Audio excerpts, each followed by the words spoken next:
Hi guys, back again with another Lionel video. This one doesn't actually need any repairs, but I'm just going to kind of go over what I actually did to this. And this is another locomotive of mine, a Lionel 2350 or EP5, I guess some people call it. I got this in exchange for some repairs I did for my uncle. He had a couple whistle tenders that needed to be cleaned and rewired, so I did that. And he gave me this. It's a great locomotive. I really enjoy it. It's a strong puller now, but like most of them when I get them, they don't run. It had its share of problems. You can see it's got a lot of scuffing and the decals are a little bit messy. That I don't really mind because I like the rougher look, because I feel these locomotives in real life weren't actually always in pristine condition. So just to go over a couple things that I did, I've already unscrewed the top here, so I'll just lift that off and put it off to the side. So as you can see, I did a lot of rewiring. Some repairs had been done to this locomotive in the past, several actually, and the wiring was it was pretty messy.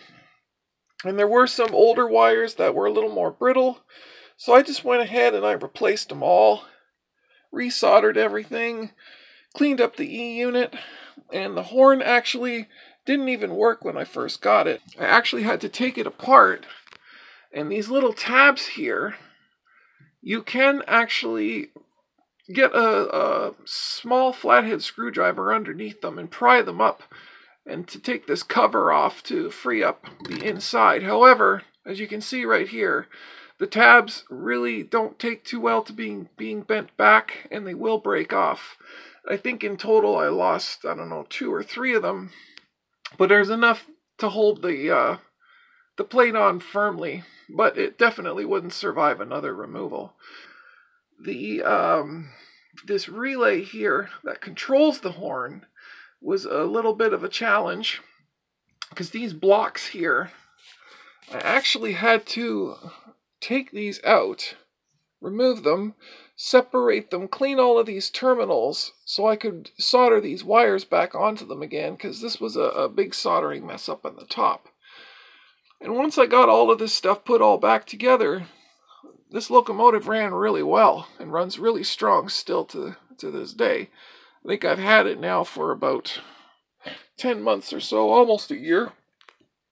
Let's see if I can turn it around here and show you the other side of it. There we go. I'm ready for action. So one of the things that I use, this is the wire that I prefer to use. It's I think it's from a telephone cable.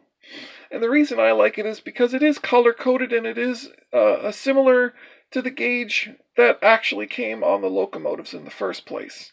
So having the color coding being the same gauge, it's really convenient and really great. As I hold on to these little old power adapters, I mean, we're throwing modems out, we're throwing dust vac cleaners, all that kind of stuff.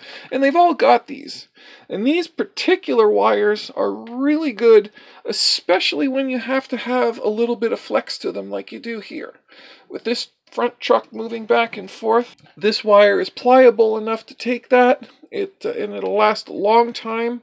I use these a lot on my whistle tenders. Actually, this is what I use exclusively when I'm rewiring my whistle tenders. So it's a great little piece to keep. And as I talked about before, the green 3M Scotch pad for cleaning the armature and the brushes in the motor, all of that together has made this 2350 an excellent running locomotive that my son affectionately calls the Two-Faced Diesel, and was a great little gift for the repair work that I did. See you on the track. We got the EP5 on the track, and we're just about to fire him up and let him go. But I think the first thing I want to do is give that horn a blast and see how well it works, because they can always be a bit of a problem here.